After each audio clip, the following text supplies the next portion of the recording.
I'm Meg. I work here at the library. I created this event, so I hope you guys enjoy yourselves. Thank you for joining us for the Paranormal 101 class. We are joined by the Three Rivers Investigative Paranormal Society, or TRIPS. TRIPS is the TAPS Family Network's only team in Indiana. Theresa can tell you what TAPS means. I cannot remember all of it. Thank you. Presenting tonight are Theresa, Chuck, and Michelle, and they're going to teach us how to ghost hunt. Also, some of the audio is pretty loud, so beware if you have sensitive ears. Theresa will let us know when that is coming. Just kind of give us a warning.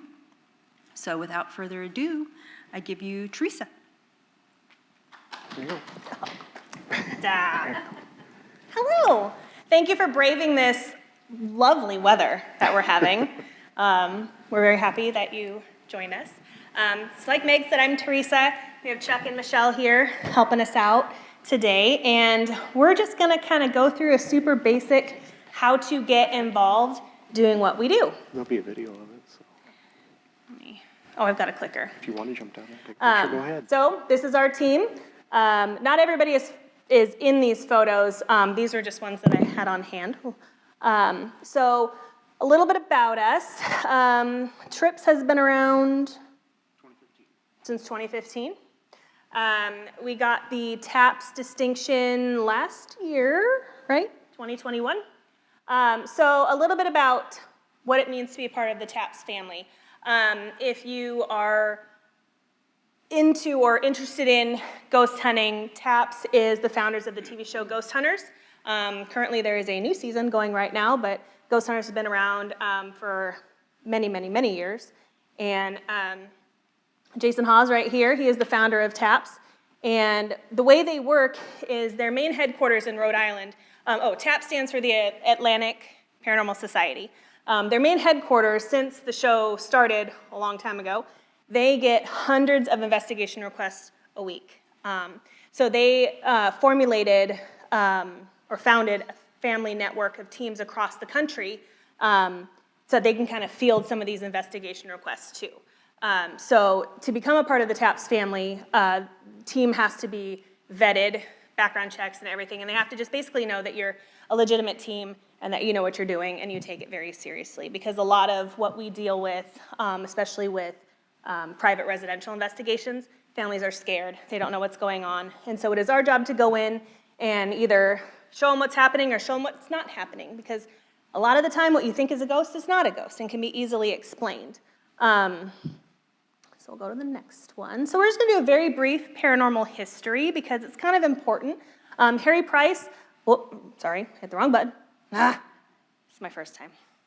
Harry Price, he was one of the very first paranormal investigators to propose environmental monitoring of allegedly haunted locations, including one of the most intriguing hauntings, which is this building right here, the Borley Rectory in Essex, England. And he established protocols for investigating that are still used today. So being a part of the TAPS family network, we are a science-based team. So we use the scientific method just like you would in any scientific experiment. So we observe. So what are the claims of a location? We'll usually get that from the client that contacts us. We gather case and background info in the history of a location. What is the history of the location? What year was it built? What is special about the land? Were there any deaths on the property? We form a hypothesis. Do we think maybe there could be something going on here? Or maybe it's something like faulty wiring that could make you think you have a haunting. Then we investigate, we do experiments while we're investigating, and we collect as much data as we can. Because being a science-based team, if we don't catch it on video or see it, we don't always present that to the client because they want proof. I can tell you that I just felt something pull my hair, but you might not have seen it happen. So, and then we peer review all of our evidence clips. If I find something on my camera, I will send it out to our team, and they will look at it, and we'll kind of bounce ideas off of each other. All right, so now we're going to talk about some very basic tools of the trade. And Vanna, aka Michelle, and Chuck, we brought some of our equipment here. We didn't bring it all. We had an investigation over the weekend, so we just brought a couple of our team cases. So Whatever I you wanna will pick up. hand it over to Chuck. Start with the EMFs. Okay, so the first thing we're going to start off with is a very basic piece of equipment called an EMF detector. This is a very important piece that we use before and during the investigation because this picks up electromagnetic frequencies. Anything electrical in your home or a business, any building, sets off an electromagnetic frequency if it's energized. We'll do a sweep of the location before we start investigating to pinpoint any electromagnetic frequencies that are coming off of known sources so that we can discount those as potentially paranormal. We have several examples of those. This being a K2 meter was our first one. This is fairly cheap, pretty standard. Most teams use these. We have several other ones here. This is a Mel meter. This is a high-end version. It also has a temperature sensor, and it also has, some different versions also have static sensors on them. So there's different versions of those. That's a very high-end unit. But they basically perform the same function. They test for electromagnetic frequencies. Yeah, that has a digital reading. This one just does LED lights to show you how high your source is. So, and then we have a couple other ones there that are digital. So after we do that initial sweep, we determine like, okay, there's a microwave that's setting off a lot of EMF in this room, so we can discount that.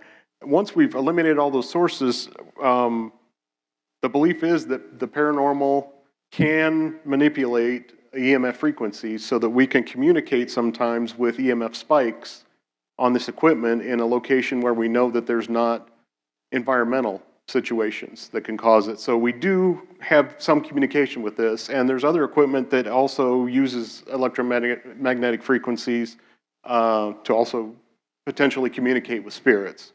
So we'll move on to another piece here, whatever you would like to pick up. Okay, this is a mini thermal camera. And what this does is, you're probably not going to be able to see it on the cameras. So this is a small thermal camera. This is a cheaper version. You can go to very high-end. FLIR makes a really nice one that they use a lot of the ghost hunting shows. But basically, it takes heat. And there has been some evidence collected of residual heat signatures from paranormal sources that can't be explained. There have been shots of unseen figures moving across that only showed up on thermal.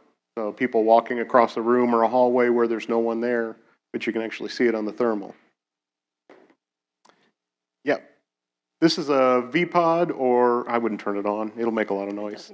I have a video of it. Yeah, we have a video on this one. This is called a V-Pod. It's another version of an item called a REM pod.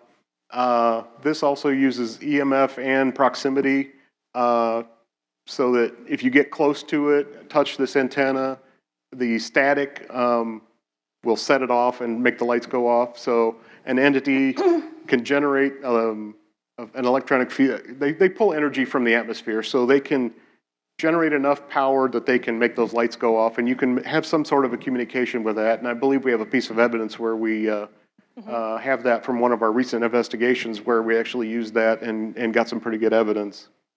I would save that one for last. This is a laser grid. Oh yeah, point it. And you can actually turn that one on. Just point it on the screen. Yeah.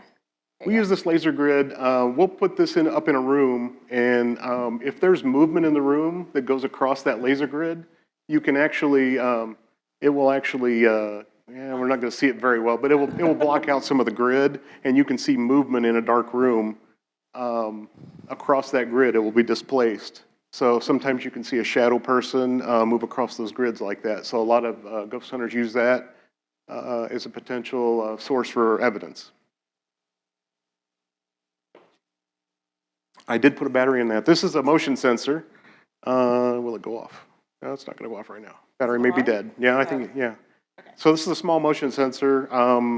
It's a cheaper version. I've used it with pretty good luck in several locations. It's basically, it has thermal and a motion, and it will pick up something going across it. It will light up for 20 to 30 seconds. It's like a standard, just little night light, and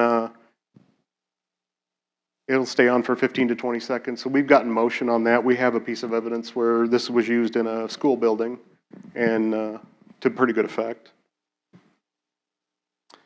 That's another piece of, it's actually a cat toy, but it's a really good, it only lights up when you move it, so. It lights up when you move it, so we'll turn it on, set it down, and if a spirit gets up enough energy to actually move the ball, it will light up, and we know that there's something there manipulating the environment. It's another good tool. Toys are a good thing to use, especially with child entities. So teddy bears, radio-controlled cars, I've seen those used before, where they use a radio-controlled car without the controller. They'll just turn it on, and the spirits can manipulate that vehicle and make it actually move a couple of inches using the energy in the air.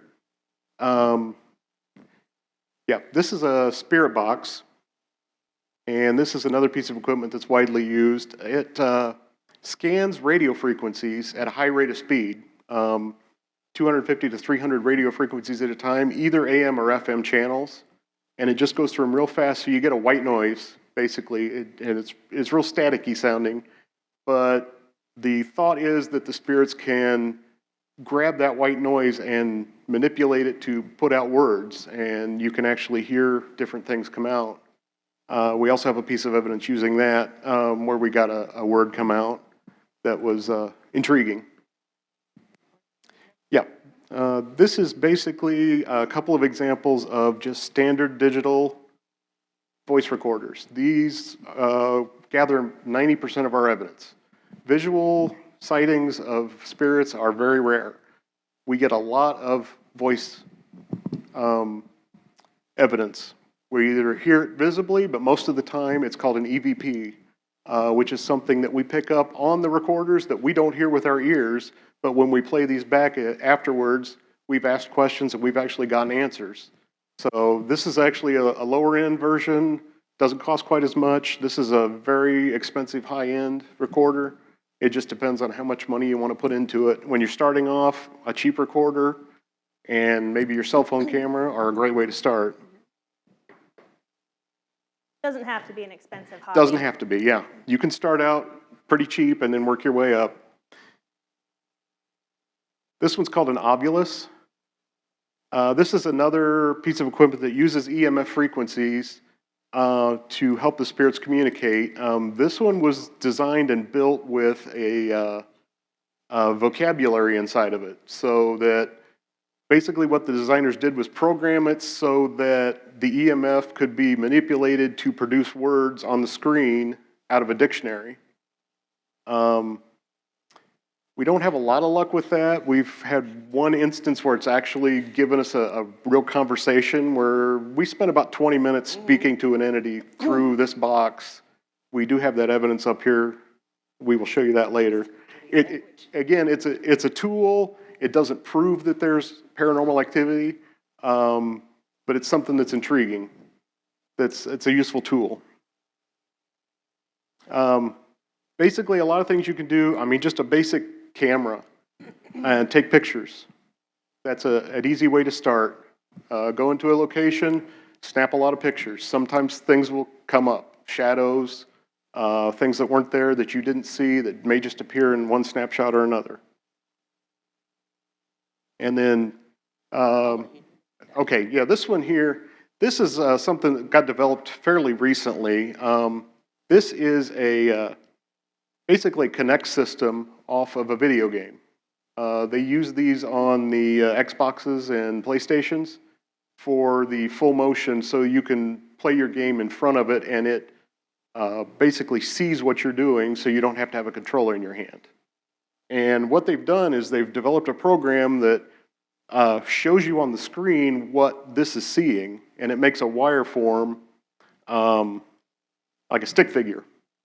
And we've been, what's happened is the developers have found that they can see shadow figures, and this will pick them up and show you that there's something standing there. We do have one example of this.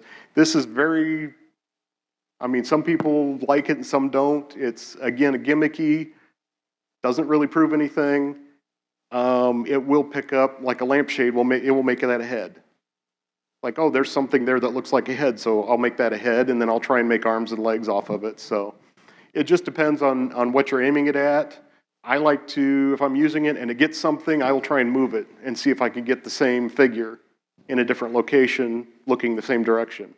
So that I'm proving that it's not focusing on something that it's perceiving as a person that's not. So, and then this is basically the camera rig that I use when I'm investigating. It kind of holds a lot of my equipment all in one. So I have a voice recorder, a small digital camera that's IR capable. So it sees an infrared light, and then these are my infrared lights. So basically one-handed, I have pretty much everything a basic ghost hunter would need to start with. This gets you everything. So that's kind of the equipment, and I think Theresa has some slides to work with. So I added this because my cat, his name is Paul Houston, and when I first got my V-Pod, I set it down and I wanted to see, so this is a really good example of what this does if a human, animal, or spirit gets near the antenna.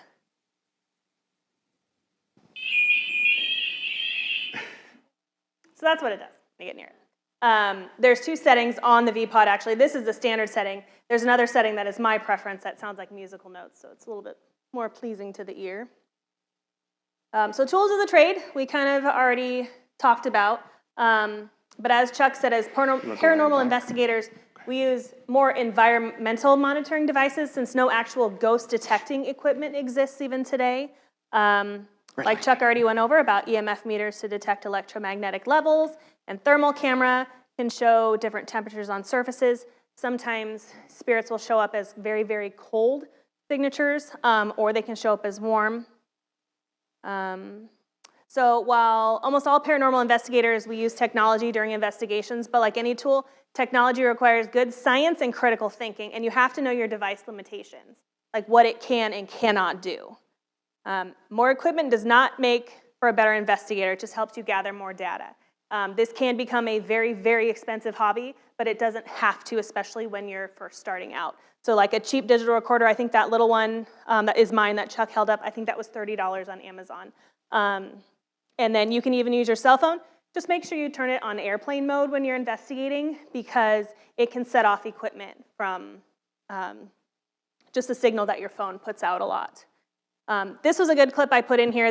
We were at the Randolph County Infirmary last December, and this is a good clip to show you just how dark it is when we're investigating. We have to rely on our infrared camera rigs that we're carrying around with us because it is pitch black. So here's a video clip. This is what it looks like. Sorry, it's loud, sorry. And then that's what we can see. So that's what's in front of us. That's what you see in the camera. Right there. But That's what you see in front of you. If you're not looking through that, you can't see anything. So I thought that was a good one to throw on there. So hotly debated things in the paranormal world. We'll get sent photos all the time. Look, is this a ghost? Is this not a ghost? So we're going to kind of go over a few things that are not ghosts. So here is a classic picture. This is from the Scottish Highlands. It looks like there's Jesus in this photo. I don't know if you can see it. There's his eye, nose, mouth, luscious locks. And then there it is enhanced. But in reality, this is a little baby. There's the face. Sorry, my hand is shaky. There's her bonnet. She's wearing a white dress, and she's being held by her parents. So that's a really good way to show, pareidolia is a term that we use a lot in the paranormal world. The way it was first coined in '94 by Stephen Goldstein in Skeptical Inquirer magazine. That took me a minute. So it's a cognitive reaction in which movement, speech, or faces are recognized in ambiguous imagery or sound, driven by the need to find order and chaos. So it's also known as matrixing. So the way our brains are wired is we try to figure out, like, we don't like chaos. And so we always want to figure out, what it could possibly be, also known as matrixing. So here's a good example. It looks like a little face in the rock form there. This one is a fantastic example. This looks like a head right here, but really, my hands are so shaky. That is just the stick for the light fixture here. Here's another good one. This one, it's kind of hard to see, but this is a woman standing right here. She's got curly brown hair. She's standing in front of a mirror. So what looks like a creepy face is actually the reflection of her hair in the mirror because there is a flash right here. And this one is also kind of hard to see. It looks like a creepy face in the rock. It's not a demon, I promise. It's just your mind wanting it to look like something. Orbs. Nothing gets a paranormal investigator in a fight more than talking about orbs. It's dust, I promise you, it's dust. Here you can see an example in a cemetery. There's a lot of white dots. It's kind of hard to see with the lighting up here, but there's all these little white dots. Those are not spirits, that's dust kicked up. This is a bug flying across the screen. I don't know if you can see, there's a wing there, and it's going that way. This is a really good graphic that I found, types of bugs, what bugs look like with a flash or an infrared camera. On a lot of ghost hunting shows that I will not name, they'll be like, oh, there's the light anomaly because it goes like this, and oh, it went right over here. It's a bug. It's a bug or it's dust. Also not ghosts. This right here is a bug. It's just caught like in between shutters so you can see like wing, wing, wing, wing. This is a camera strap. Some sort of like you can see the part of the camera strap there. This one here, there is a light fixture, something here, and it caught the reflection of it, so it looks like there is a demon or a ghost or whatever floating through this theater. This is a picture I actually took a week ago when my family and I were on a vacation in Ireland at a manor we were staying at, and if you look in that window, that looks like a really, really creepy ghost. But when you get closer, it's not. It's just black paper over the window because they're renovating that part of the manor. So confirmation bias is a conflict of interest wherein you emotionally or physically invest in a belief as though it were fact, causing a tendency to allow yourself to see only what concerns or what confirms your belief. We've seen a lot of this in the news over the last couple of years, but it applies to ghost hunting as well. So here's an example, being told that a certain area of a location is extremely active, so you automatically believe it instead of investigating all alternatives. We encountered this at an investigation a little while back where we were told it was the most haunted place in all of the land, only to find out that they had extremely high EMF levels, like the highest I've ever seen in 20 years of investigating, all throughout this location, and that is what causes equipment to go off, not ghosts. So you just automatically have to, like when we go on investigations, I personally don't like to know the history of the hot spots. I mean, if it's a pretty well-known location, okay, I'm probably gonna know a little bit about it, but I don't like to hear where the haunted locations or where the little girl wearing a blue dress is, because I like to investigate everything and try to, figure out what it could be. So you wanna become a paranormal investigator. Research is your friend. This is how I always tell people, this is what you want to do when you want to first get into it. Read up on the topic as much as you can and take your time. Don't try to jump right into it because it is a constantly evolving field. So you want to just read up on it as much as you can. Research potential locations. Go on daytime tours. This is a fantastic way to get your toes wet in investigating. A lot of places will offer daytime tours. So you can just kind of get the feel for an investigation before you decide if you want to jump head first in and go at night. Find like-minded people. There's a lot of groups on Facebook, where you can kind of start to learn more about getting into investigating. Sometimes they'll have like just meetups where just, hey, come on, we're going to go to this place, just show up and we'll just all get together and hang out and talk about ghosts. I throw this on here, watch paranormal shows with caution, even though we are associated with TAPS and the Ghost Hunter show. Not all paranormal shows are created equal. Do I watch them? Absolutely, every single one of them. But here's an example. This was back in 2009, maybe. The Ghost Adventures crew was in San Diego, where I am originally from, filming, so I got to hang out with them all night. And this was before Billy Tolley and Jay Wasley were like a main part of the team. They were part of the production team at this time. And, that's when it was the original trio, and they went into the location for about 20 minutes. They were locked down, and then they came out and ate food and and drank and had a merry old time and then would go back in for a little bit and come back out, and this went on and on all night. So just, everything's not a demon. I've never encountered a demon. Not saying they don't exist, I'm just saying everything is not a demon, okay? Level of commitment, formal team versus informal occasional team.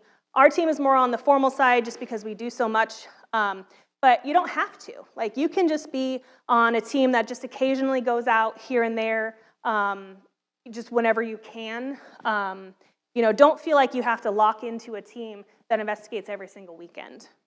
A dedicated presence, outreach and public assistance once you get to that point. You can offer assistance. Public versus private investigations, we do both. Sometimes we go to places just for fun, because we want to go experience it. But we also do private investigations for clients who, by client request.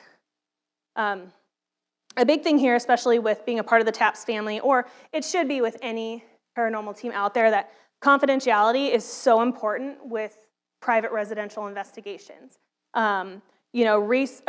If you have, say your house is haunted, or you think it's haunted, and it's scaring you, and you want someone to come in and explain to you what's going on, you're going to want to research any team before you bring them into your home. Never, ever pay someone to come into your house and investigate it. That's like a huge faux pas in the paranormal field, because you shouldn't have to. We do this all for free when we go into private homes. We do it because we care about the field, we're passionate about it, and we want to make people not feel scared in their homes. Because you have to be very careful with residential investigations, because sometimes, yes, you can stir up a little bit of activity. It can happen after you leave. But if you go about it the right way, most of the time that won't happen. Team dynamics, when you form a team, size of the team, the smaller is more cohesive and easier to schedule investigations. We have a core team of 7. So our team is on the smaller side, and we like to keep it that way. We do invite, people to come with us at times. It's easier to schedule investigations to make sure we can all go and be a part of it.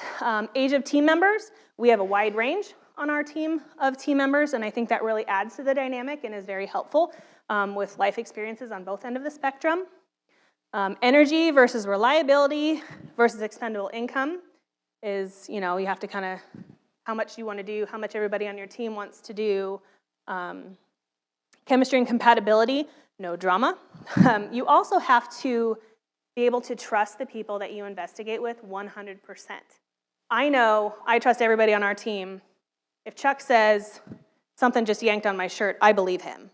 But I've investigated with teams in the past where, I got scratched and I have all these marks, or, something yanked my hair, and I'm like, I don't know. So it's just very important, to keep that in mind when you're investigating with people or starting out on a team.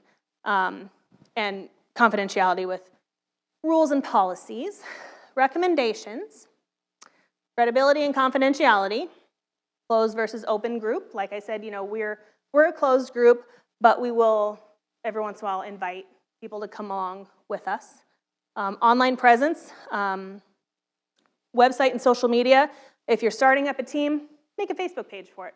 Don't worry about necessarily right off the bat making a website, a full-blown website. A social media, Facebook, page is fine. Just to kind of get your name out there and to start kind of getting that ball rolling. I put this in all caps. Extraordinary claims require extraordinary evidence. I'll say that again.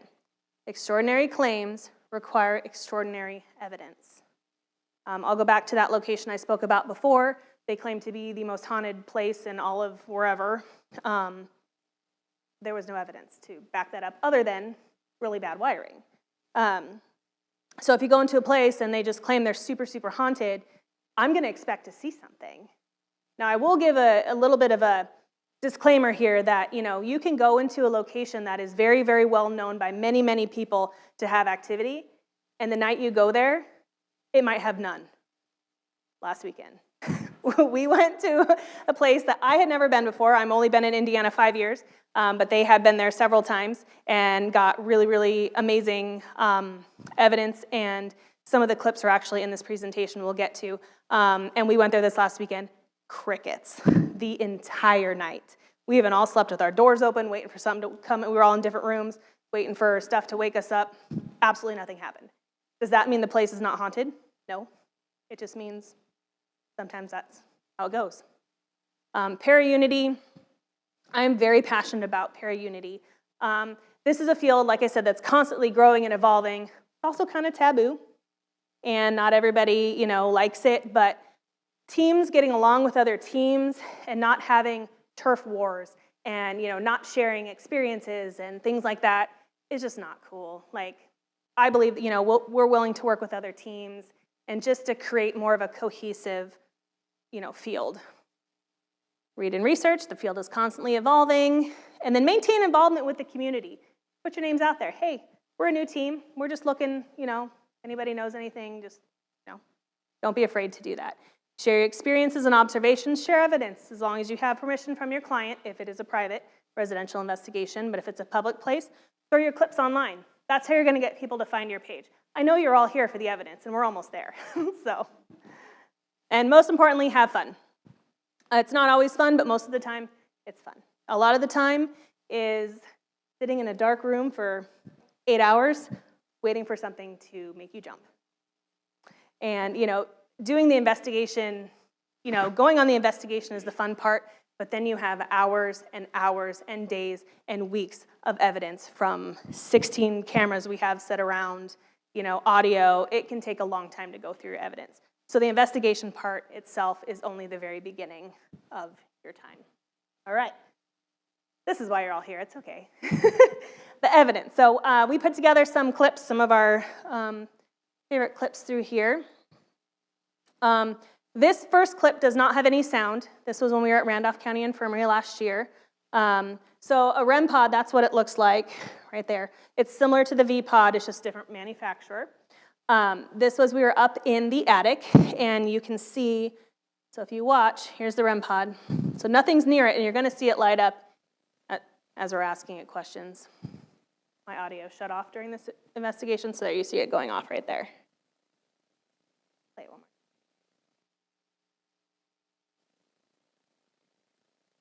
more. Watch right there.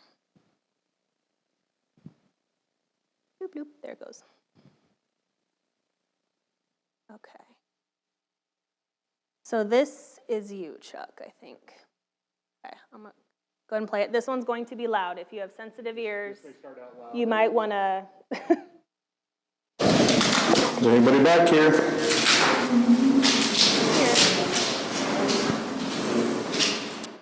Did you hear it? It says, I am here. I'll play it again.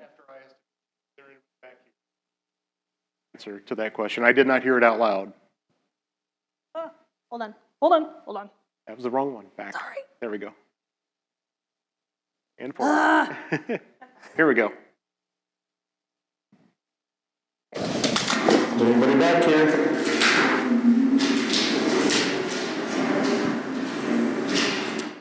You heard that time? This was down in the kitchen area of the Randolph County Infirmary, and there has been speculation that the cook is still there preparing meals for the residents. So people leave her flowers and speak to her, and apparently she answered me that time. So. This is one of my most favorite locations ever. This one's been in pretty much every paranormal show out there. Yeah. And it's, what, an hour and a half from here? Yeah, it's down in Winchester, Indiana. Yeah. All right. Mansfield Reformatory. We went there this spring. Yeah. And this clip, we were down in the solitary area. We were the only ones down here.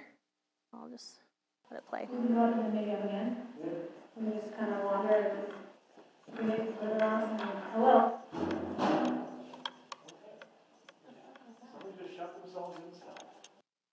I love Chuck's commentary on all of our videos.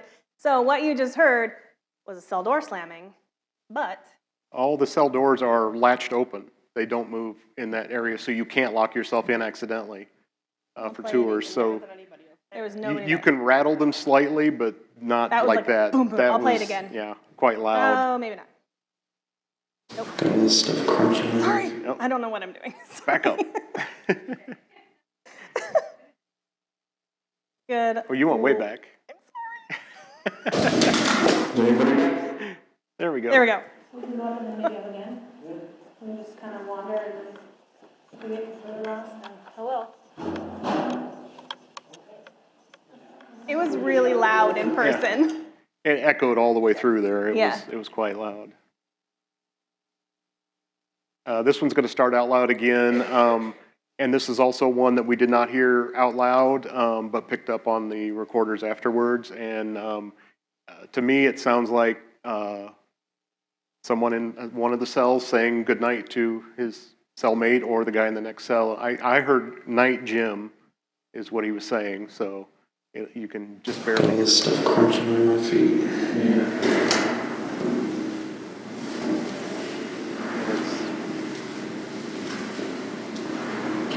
Right here.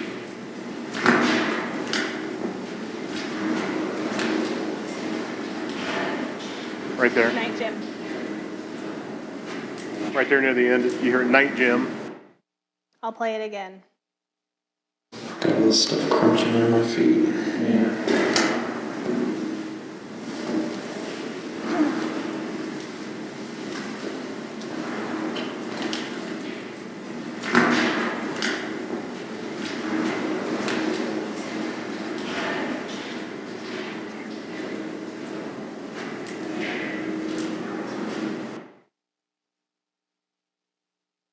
The next one is my house. So I own the former Freemason Temple down in Huntington. We moved there in 2017, and we have been renovating it ever since. That's what it looks like. That's the front. That's Paul's sister, Susan, in the window there. My cats have people names. This is what it looked like back in 1926 when it was built. Pretty cool. And we've had activity since the very first night we moved in. Actually, before we moved in, my husband and I, Adam, we came out to winterize the building because we didn't know what we were doing. We're from San Diego. We didn't know what to do. And that night, we learned very quickly that we need noisemakers to survive and sleep. They're 18-inch limestone and brick walls, so it's deafeningly silent at night inside. The very first night, we heard footsteps going up and down the stairwell. We heard whistling. All three of our children have had experiences. They're not scared. We've educated them on a lot of things. I have two clips. Both are from the third floor, which was the former lodge meeting room. It's a very, very large space. And for fun, because I'm a ghost hunter, I set up these huge, they're plastic bowling pins. And unfortunately, we have lots of cameras set up all around our property, but they were only set to record on motion. So you're gonna see what's it's called a jump clip. So it records and then it jumps ahead and you'll see the pin down. So watch right here. It's really dark on the screen, but watch right there. There it is on the ground. So this is at 11 o'clock at night. We were all sleeping. Here is another angle. Watch right there. I mean, these doors don't move, nothing moves, but watch that. There it is. That was back in 2020. So yeah, very playful spirits. Things have flown off shelves. My house is the very first place I ever saw a full-bodied apparition. I thought it was my husband down in the basement, and it wasn't. And I actually learned recently that I am not the first person to see that same exact apparition in my basement.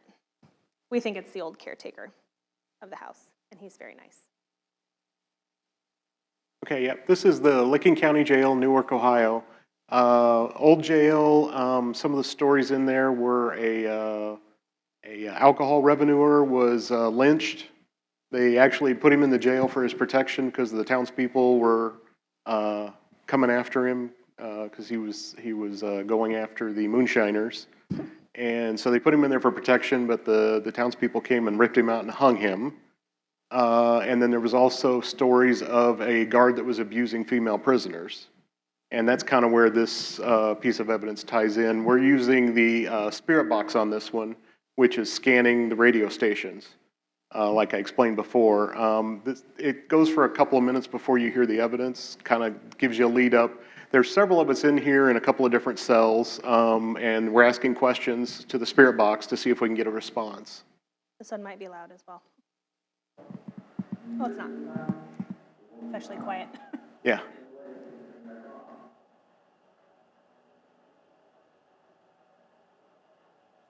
That static sound is the spirit box. That's not a ghost, that's one of their knees.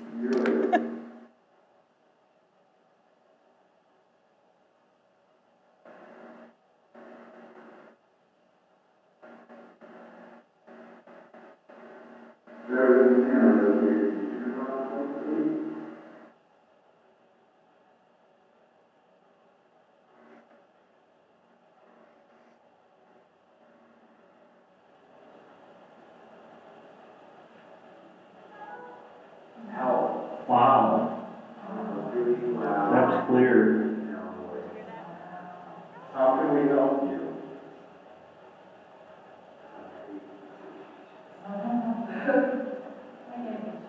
Can you tell us how we can help you? How can we help you here?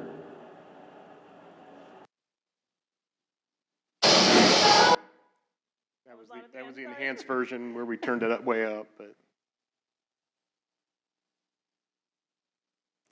This is Encore High School. It's in Hesperia, California, which is in the middle of the desert in the southern, southeastern side of the state. I did an investigation here a number of years back, and the high school is very intriguing. Now it is a performing arts high school, but it used to be a school for troubled boys a long time ago. And we were called to investigate because they were having off the charts levels of activity, and we experienced a lot of activity that night. This is movement underneath a closed door. The door was locked, we couldn't get in there, and you'll see it's very fast. Something just bloop under the door, and we know it's not a mouse because it never actually touches the floor. Yep, very fast. I will play it again. That's that one. Okay, this is Pottstown Elementary School in Middletown, Ohio. Before the school was built, apparently there was a train accident, a derailment, and a lot of people died in that derailment. This was back in, I think, the 30s. They brought the bodies to this location for the relatives to claim the deceased, and then a school was built on that property afterwards. There's also a story that a girl named Sarah fell off the second floor stairwell all the way down to the basement and died. And so we actually started our investigation on that stairwell. We weren't there but 10 minutes, and we got this first clip, which was an audible that we heard with our own ears. It was pretty awesome. I think that when you're listening, you get all excited and you realize it's one of you. Yeah, exactly. What was that growl? Oh, somebody would gasp.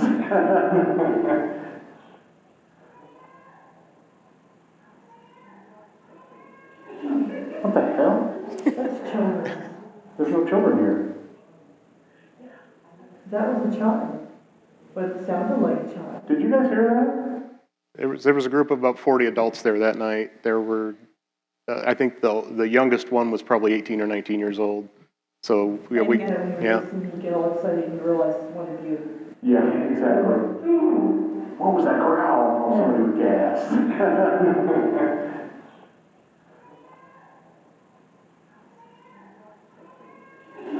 What the hell? That's children. We think she's saying hurry up 3 times. Hurry up, hurry up, hurry up, like they're playing. And we didn't get anything sad or like that out of that site. It was mostly children, playful children, having fun.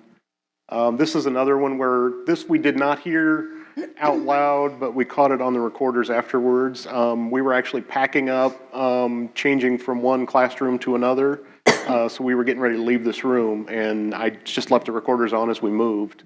So this was just a chance catch, so. So it's not very well. I mean, if they think it's mainly kids, that's. Once we get out in the hallway, you'll hear it. Yeah, I think so.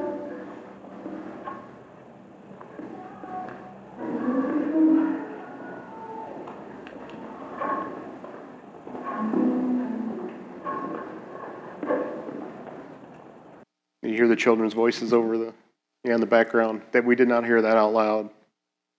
Play again. It was only in the playback. If you want to hear it Hear it again? again? We can do it again, yeah. Pretty cool one. So it's not very well. I mean, if they think it's mainly kids, that's. Could be a thing. Yeah, I think so.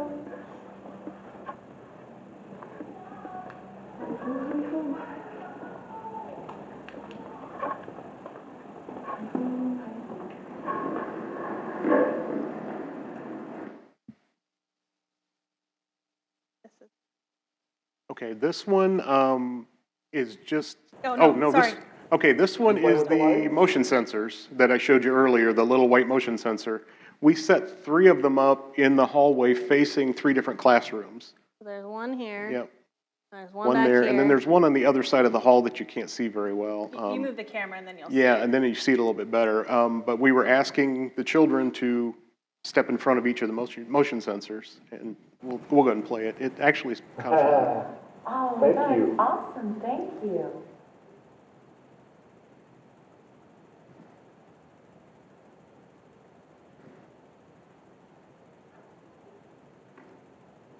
And then walk away from the light so we can see it turn on again?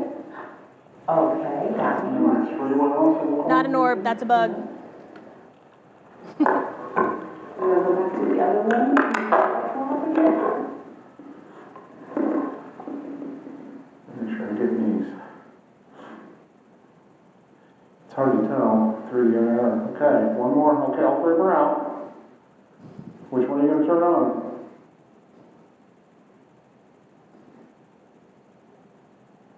Thank you. Awesome.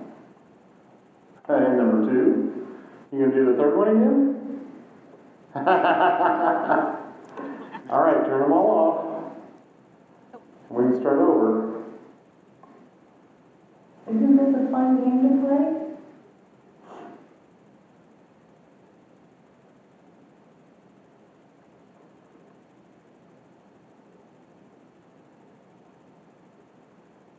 Once they're activated, they stay on for about 20 seconds on their own. So, Alright. Let's see, should we count to 10? and then the one back in the third room went on again. 10's always a good number. Alright, 1, 2, 3, 4, 5, 6, 7, 8, 9, 10. That's awesome. You are wonderful with your numbers. Fantastic. They're playful. They're very playful, yep. This is the new one. Okay, yeah, this clip is basically I just captured a voice saying his name. It's loud. Might have to copy this in the K2 signatures over there.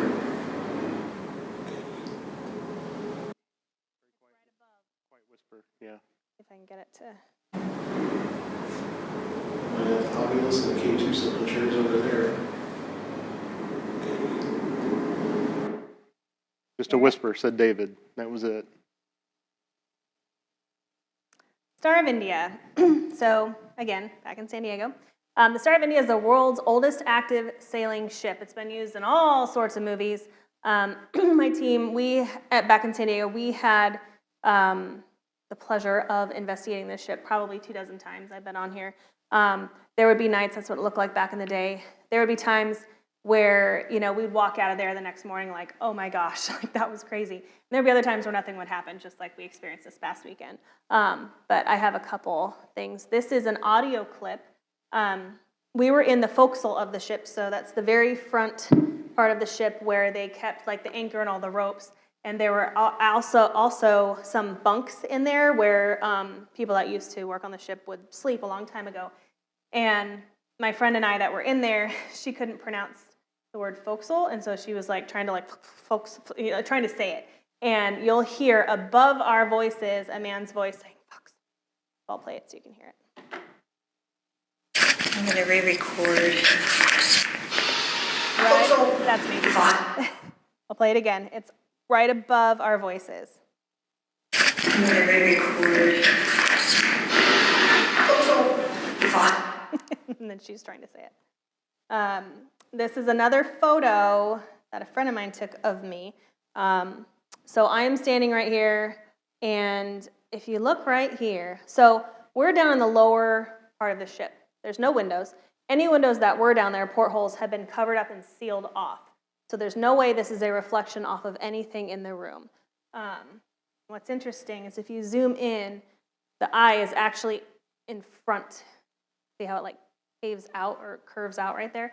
So the eye is in front, if that's an eye or whatever it is. So that was, could it be paranormal? Could it not be? I don't know, but it's interesting. I threw it in there. Okay, this is actually where we were this weekend, where we had absolutely nothing happen this Saturday, but this is one of the locations that's fairly active. This is the Rhodes Hotel in Atlanta, Indiana. It was built in, what was it? 1893 Something, as a hotel for a train stop. So there's a train station there that used to be there between Indianapolis and Chicago. It had been used as a brothel in the 30s. Apparently gangsters stayed there between Chicago and Indianapolis. It had been converted into apartments at one time. Michelle's family actually owned the building for a while in the 80s, so she'd had some connection to that too. This was the ovulus that we described earlier that uses the dictionary and EMF to manipulate. This conversation we had was about 20 minutes long in the attic with an entity. I've cut it down, took the relevant parts out of it, so it's about 4 minutes long, so it's a little more coherent, but it took about 20 minutes to get this whole conversation out, but it was kind of fun to have this one with whatever we were talking to up in the attic. We're not sure. What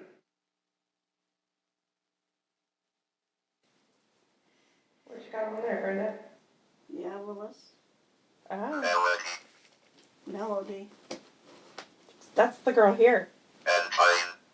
Melody is downstairs, What do you want with Melody? I think. You want Melody? What was that? Across. Across what? Bed. Bed? There's a bed. Across. Hide? You're hiding in the bed?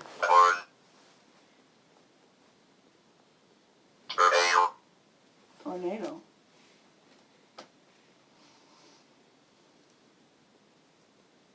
Can you tell us your name? Spence. Well, that was... Tell us what's in the corner. Did it say me? Me, it sounds like. Did it for real? I think so. That's what it sounded like. You're in the corner? Wind. What's your name? Adam. Adam. Your name is Adam? How old are you, Adam?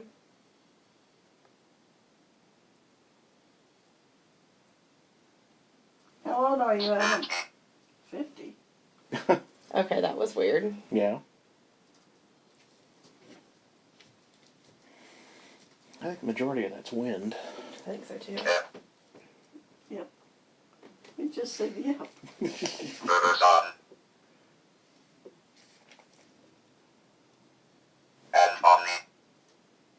Anthony. Hold on, who's Anthony? There's quite a few people going on. Spence, Adam, Anthony, Evan? Evan. Are they all here? Or have they all been here at one time?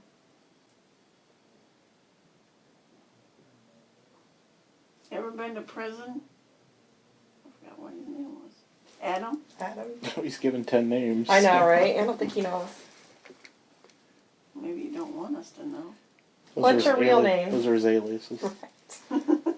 What's your real name? Come on. When you come to a brothel, you can't just keep using John. Right? Did it say axe murder? Yes, it did. I was just going to say that. Were you listening to our conversation earlier? Apparently so. I guess. So you've been... Sorry? Sorry. It's a- We were discussing the Vasilla X Murder House, which is another haunted location that people visit, before we started this conversation. So when it said X Murder, Michelle was like, were you listening in on our conversation earlier? And we actually got a sorry. Yeah, let it go. Okay. I'm not angry. So, Are you done?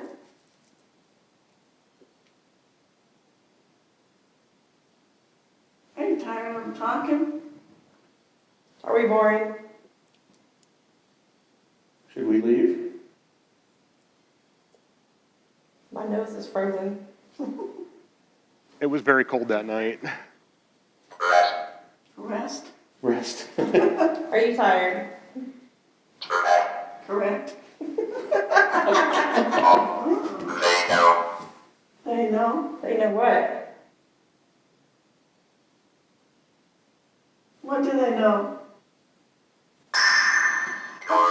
What the hell? What's that? What was that? I don't Not know supposed to what make that was, 'cause sound. I've never done that before. What is that? Yeah, that piece of equipment shouldn't make that sound. It wasn't a curtain. Yeah, it's supposed to have a vocabulary in it, not weird noises like that. Also, earlier in the clip, it said tornado and wind. And if you actually do research and do Atlanta, Indiana tornado, there was a tornado there in the 80s. So that was kind of a reference tie-in to maybe something historical that happened there also. So that was probably the only good piece of evidence we've ever gotten with that piece of equipment. Usually it just spits out gibberish words that don't really relate to the site that you're at, but that one was very intriguing. So we had fun with that one. Simpson Hospital. We were here just back in July. It's a beautiful old hospital. It's being repainted. And this was the hottest investigation I've ever been on in my entire life. It was 90-something degrees.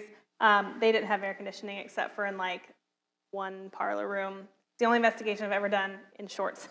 But we did get some good evidence there. This particular clip, all of us except our one teammate, Dawn, who was down.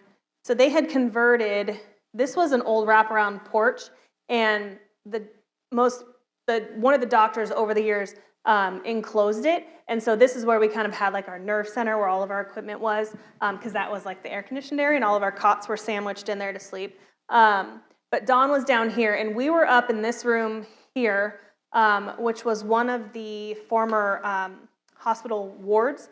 So it wasn't a very big room. It's now the family that owns its master bedroom, and they told us that they had, 10 or 20 beds in this little room at one point, and we were sitting there like, how could that happen? But anyway, so we're all upstairs, and my camera is what you'll see, and it's facing just down the hallway out a door, because I have a sensor there that would light up, but it's an audio, you'll hear it. That's about it. There's probably eight in this room. You hear that? And a couple in the delivery. So I'll play it again. You're going to hear it kind of, it sounds like it's off in the distance, like Dawn. I'll play it again. That's about it. There's probably eight currently in this room. And a couple in the delivery. So we all heard it with our ears, and we thought it was Dawn, but why would he call out his own name? So we walkied down to him, are you talking? And he's like, no. So that was very interesting to catch. So I'll let you talk about this. Okay, this was the SLS camera that I pointed out earlier. It does the stick figures from the game system. This one is intriguing because this is an open doorway where we caught this, and it appeared and then disappears. So this is kind of what the SLS does, and we'll show you. So up in the upper corner is just the black and white, and this is the thermal image. So that's actually an open doorway where that figure is standing. Right here. And then it disappears. So was that right there? Yeah. I'll back it up so you can see it. He's doing a jig. Again, a lot of that is the Kinect's camera itself trying to make sense of what it's seeing. So it's trying to assign arms, legs, head. But it picked up something in that doorway. This one, we were up at the Winchester Mansion in Elkhart, Indiana a couple months ago, and Nellie Knickerbocker. I believe that's, yeah. I can't believe I remember that name. Her name was Nellie Knickerbocker. She, long time ago, lived in the mansion. She was known for sparing no expense and spending a lot of money on ornate things for the house. This location was absolutely stunning. This is when you walk in the front doors. Only a couple teams the people that live in it now, they haven't let very many teams come in. But Nellie was a little strange, and she had, was it bronze? a bronze casket. She had her whole funeral planned out, which was amazing. I mean, amazing for her own family. But she had purchased a solid bronze casket and laid it in what is now they use as like a dining room, but it was a parlor at the time, kind of in this like bay window. You can't see it in the photo there; it's off to the side. And she was known for just taking naps in her casket. And so Looking at herself so she could. she had a mirror on the ceiling, Yeah. so she could see herself. I don't know. How she was going to look after she passed. Yeah. She had different outfits. Yes, and yes. Okay, cool. So one of my favorite methods of investigating to use is called the Estes method. And what it does is it uses the spirit box, so the one that cycles really fast through radio frequencies, and you could cycle it backwards too and make it go really fast. One way of ensuring that it is legitimate, so I will be connected to the spirit box with noise-canceling headphones, and I'm blindfolded, so I cannot hear anything that they are asking, any of the questions they are asking. So it creates kind of like almost a double blind, because they can be in a different room and we can try this. But it really it adds to the credibility of your spirit box session. And so this was a session, I'm sitting right in the place where the casket was, and I did have to bleep out a word that I said. Right here? Oh my God, it just said casket. My God, it just said casket. It said casket in my ear. I had no idea what they asked. Are we in the right spot for the casket? Was it in that window? Hers. Oh my God, I don't like this. I have no idea what they're saying. So Nellie, are you here? Is that where your casket was at? Men.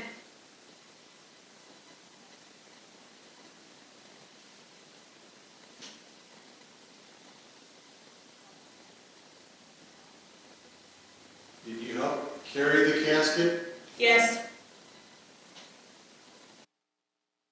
So again, I cannot hear or see or anything what they're asking at all. And what's compelling about this clip, and we do this method a lot, and sometimes I'll just hear random words and I'll spit them out. It will make absolutely no sense. But this was a pretty compelling, and we actually had the owner, the husband, in the room, and he was also asking questions during this. And he told us after the fact that he was thinking questions in his head, and I was responding to the questions without him saying them out loud. But as fast as I was, he would say a word, I would spit out the answer. Like, pretty awesome. Okay, so 3 weeks ago, we were the first team ever to investigate what is known to local people to Huntington, the Rusty Dog pub that has been around for a long time. The building was built in 1883. I had to read it because it's on there. And it is currently undergoing massive renovations and will be reopening as the Silver Moon Pub, which is what it was originally built as, the Silver Moon Tasting Room back in the 1800s in Huntington. I just asked the owner, I said, hey, is your place haunted? Can we investigate? I may have pulled the taps card, I don't know. But so we got to investigate, and what they are doing is absolutely incredible inside. And this place has a very interesting history. So it started out as a tasting room, but over the years, so the tasting room was down here, and that's where it will be again. It's going to be like a pub with food, and I can't wait for it to open. But these upper floors are being renovated now into like apartments and other kind of rental spaces. But back in the day, Lambden Milligan, who was tried for treason, and then let off on a technicality. He has a very sordid past, and there's a lot of history with him tied to Huntington. He rented an office space right up here a long time ago, and they were also down in the basement fighting rings. There'd be a lot of fighting happening. There's been several documented deaths on the property. There was a murder, several murders actually documented, and there is a railroad that runs right here through the center of Huntington, which I didn't know was there until the first night my husband and I slept in our building, excuse me, which is 1 block from the railroad tracks, and it scared the absolute dickens out of us.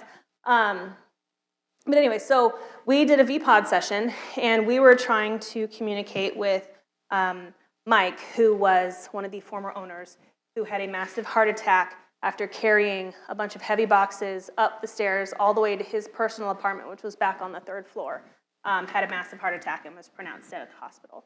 So we were trying to interact with him, and we got, I would definitely say, the most intelligent VPod session we've ever had, most compelling. I will say, before I play it, we have an EMF sensor that Chuck had set next to the VPod to show, that there was no EMF, like, wiring In influencing whatever, influencing the it VPod. to lead to its credibility. So I'll just kind of let it play.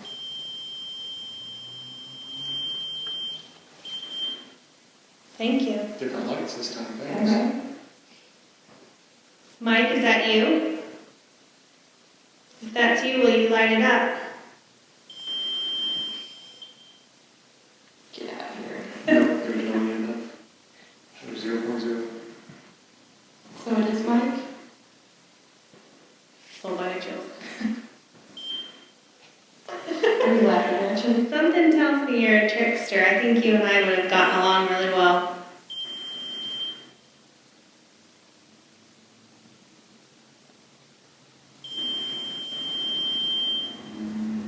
Do you like what Ian and Ian are doing here? With the bar, bringing it back to life and changing it a bit?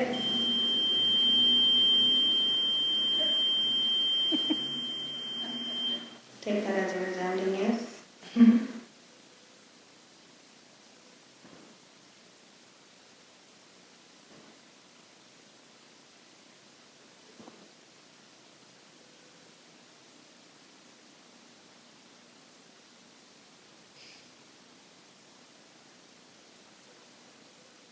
Is Patrick here too, or just Mike? Is Patrick here? Patrick is Mike's husband, who passed away 2 years before Mike did. Or is it just Mike? That can't be an EMF field, so you know. It's the No, EMF. it's not zero. Yeah. Is it Mike here? Just Mike by yourself? Are you lonely? I'm so sorry, that makes me sad. That's why we're here, to talk to you.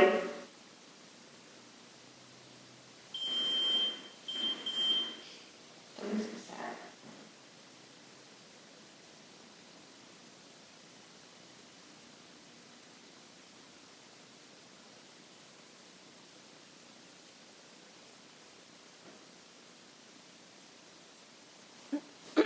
When this place gets finished, there'll be a lot of people in here again. Will you like that? Is that a good thing?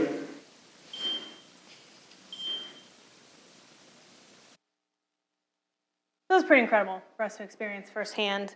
The little EMF device is this thing right here, and Chuck was watching it the entire time, and it never registered.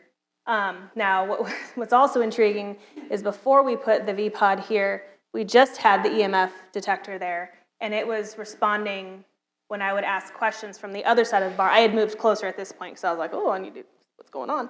But I was asking questions from the other side of the bar, and the EMF would spike on response to the questions. And then when we changed pieces of equipment, it moved to the other piece of equipment and started using that to respond and left the EMF detector alone. So. Yeah. So that was pretty special to be able to share with Ian, who is Mike's son. So he was very happy to do that. And then this is our last clip to show you. So as I talked about, these Estes method sessions that we do, where I'm blindfolded and can't hear anything because I have massive Bose noise-canceling headphones. Getting me out of a session is always a great time because it scares the absolute out of me because I am so, I can't, see or hear anything. So I just made a little fun mashup of all the times we've ended an Estes method. Jesus Christ. Oh my God, you scared me. I'm not a jumpy person. Yep.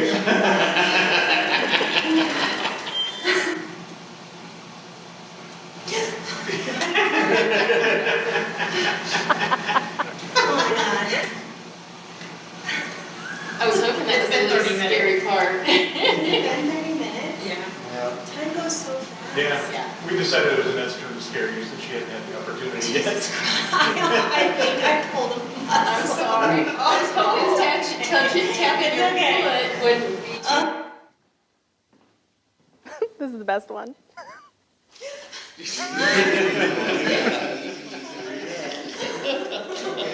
They do rock, paper, scissors to see who has to scare the crap out of me, basically.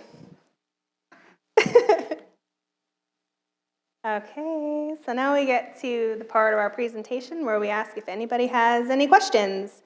We have a microphone up here. If you have any questions about what we do or any questions about anything paranormal related, we've got a bit of time. If anybody has any questions.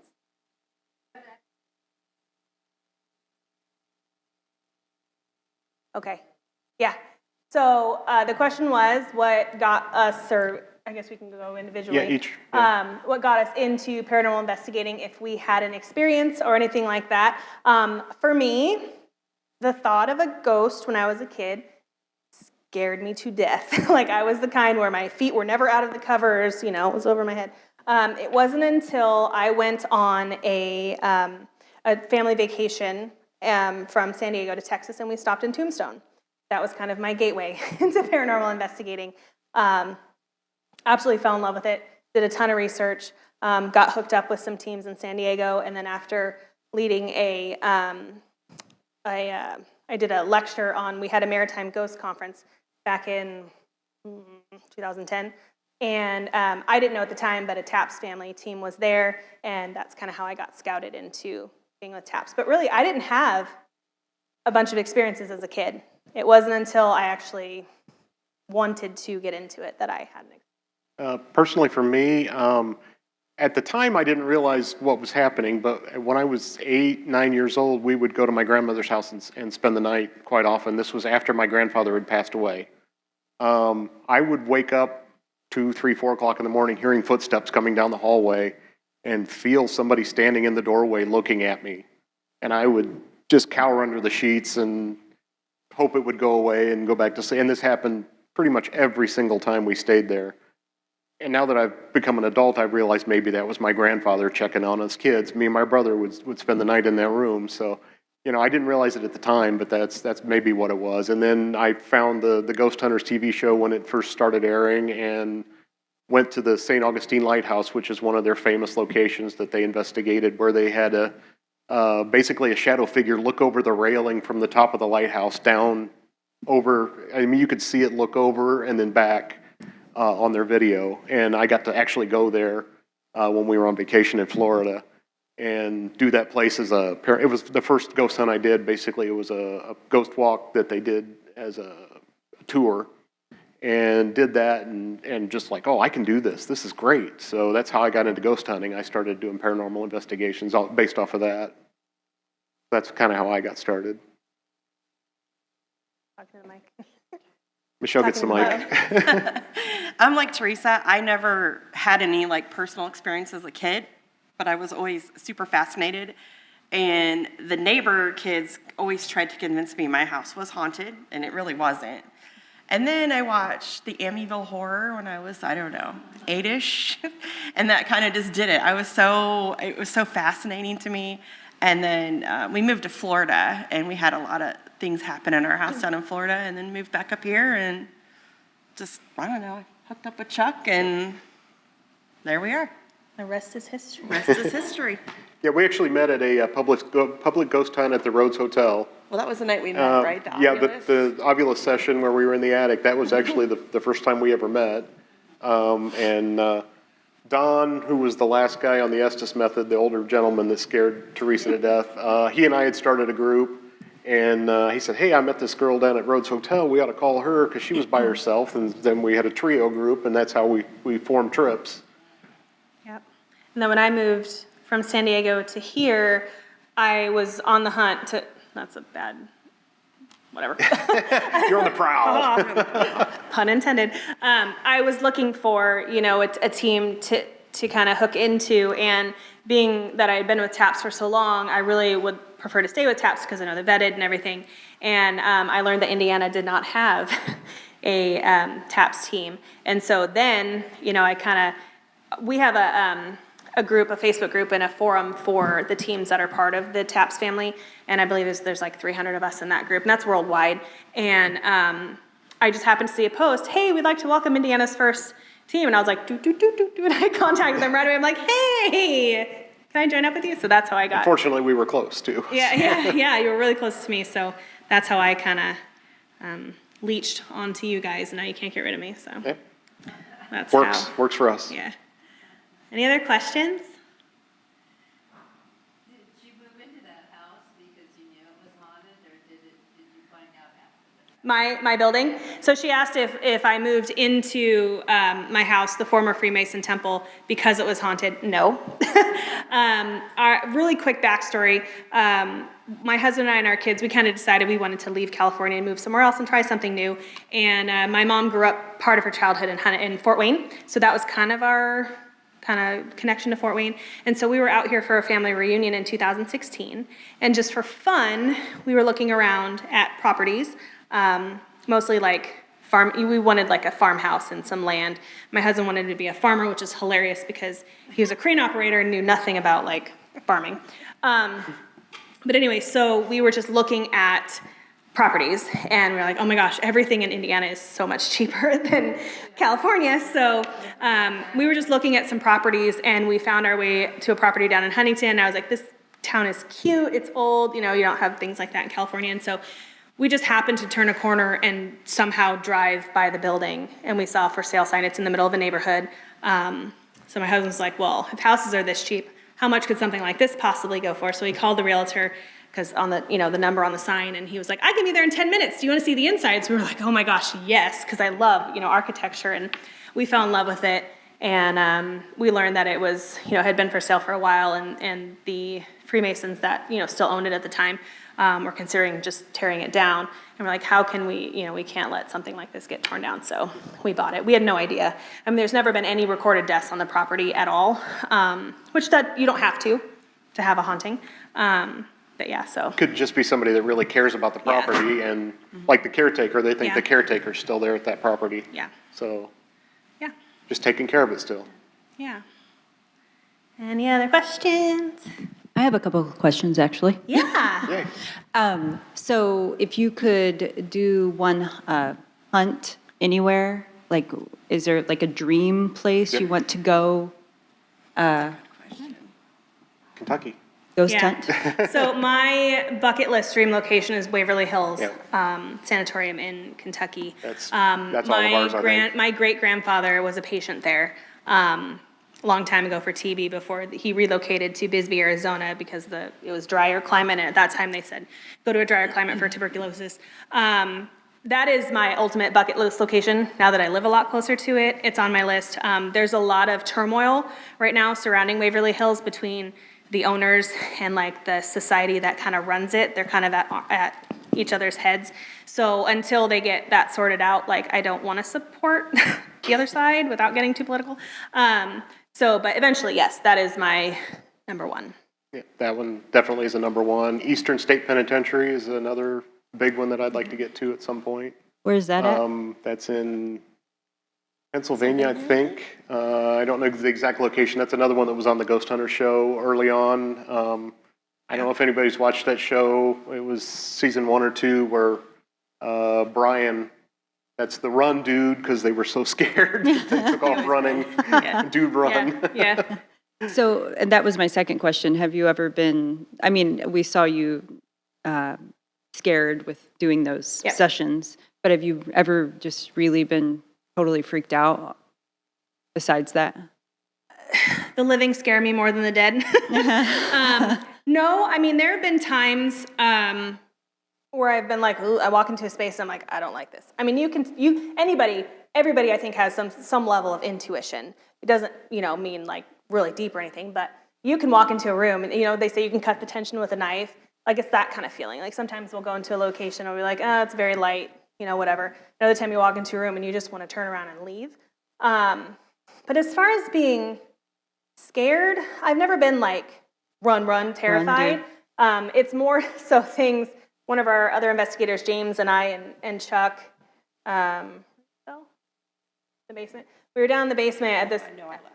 Yeah, we were at a location down in the basement asking questions, and there was this loud like boom, and I was like, ah, and I grabbed onto James because it was like right next to my ear. It was just the heater turning on. The furnace turned on. So, Yeah, something explainable scares us more than the Yes. paranormal. Yeah, I think sure. it's more like when that stuff happens, to me, it's more excitement. Like, Yeah, oh my God, yeah. did you guys just hear that? Yeah. Like, They screamed and I said, finally. And then it's like, oh, darn, it wasn't paranormal. yeah, I think it's more like excitement. Woo, look at this. Yeah. I mean, you do get butterflies sometimes.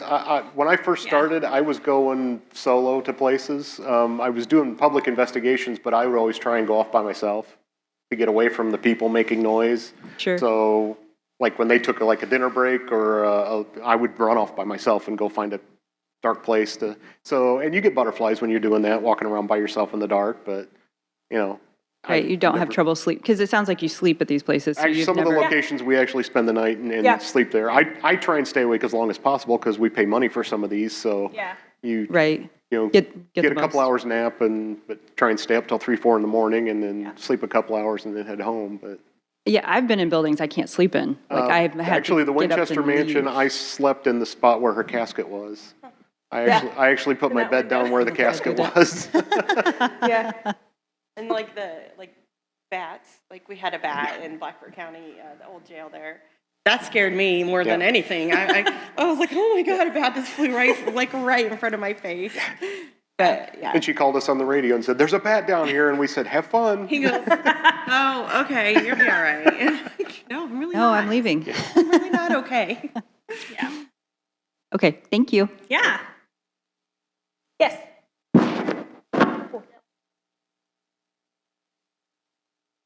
Yes. The question was, have we ever done any investigations during daylight hours? I have. I don't know if you guys have. A lot of times we start in the daylight and then work into the night. Yeah. But it can be done.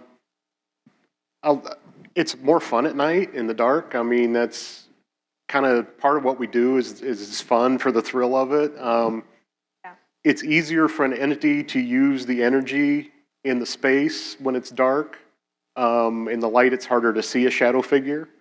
There's a lot less noise pollution at night. You don't have outside cars going by and things like that. So, But I think your senses are heightened also, and Yeah. when it's dark like that, your hearing's on alert, that kind Yeah. of thing. When it's pitch black in a room and you see a shadow figure, it's darker than dark. Like, it's incredibly dark. But I mean, daytime investigations can be done. Here's a prime example. I just got back from Ireland. I investigated the Hellfire Club in Dublin. This is known as one of the most haunted places in the world, so of course it was on the top of our places to visit. It was founded in the 1700s as a hunting lodge, and then when that person died, this other guy bought it and started kind of like a club for debauchery, for lack of a better term. He was known for doing black magic and all kinds of satanic worship. And so it's just sitting, it's a ruin, just sits on the top of a hill. And of course I had to draw in the mud, our team, take that picture for our team page. But we were there by ourselves. My 2 sons and I went inside and it was pitch black dark inside. Even though, there's no windows, it's just holes, with bars or stuff, But when you get down in there, it's you can feel it. It's heavy. But yeah, that was broad daylight. We were just very lucky that we were the only ones. I mean, it's a mile uphill, very steep hike to get to it. Didn't know that until we were halfway there, and there was a lot of expletives. But yeah, so that was a daytime investigation I just did last week. So.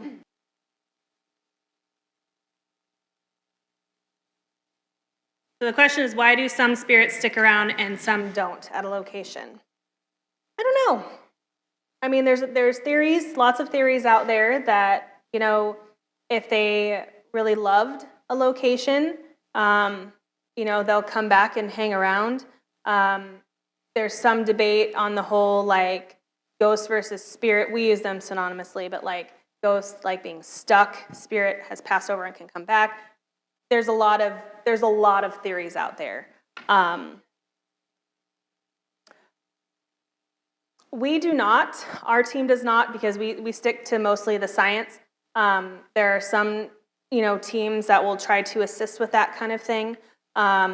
It takes a very skilled person to do that, and we stay away from that because we feel like there's a lot of people who are not truthful about their abilities out there. But for our team, we don't. We're just trying to communicate and gather evidence. Yeah. A lot of things we do, we will disprove that there's a haunting there based on physical evidence. The Winchester house, where we did, with the coffin, and we did have some evidence there. The lady of the house, there was a back stairwell at that property that she was told that someone had seen an entity in that hallway, and she felt very nervous and fearful going up and down those stairs.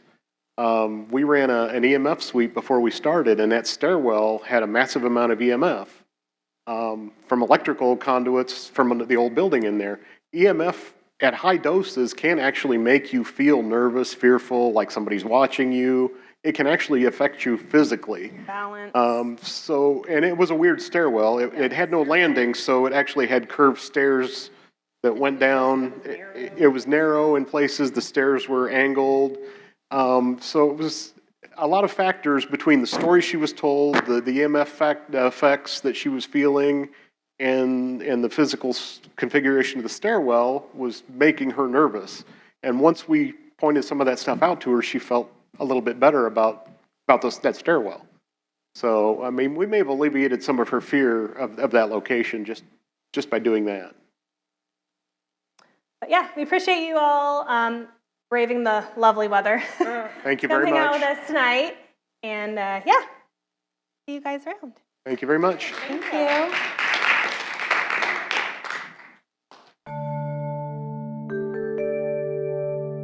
Production facilities provided by Access Fort Wayne. Learn more under the Explore tab at acpl.info.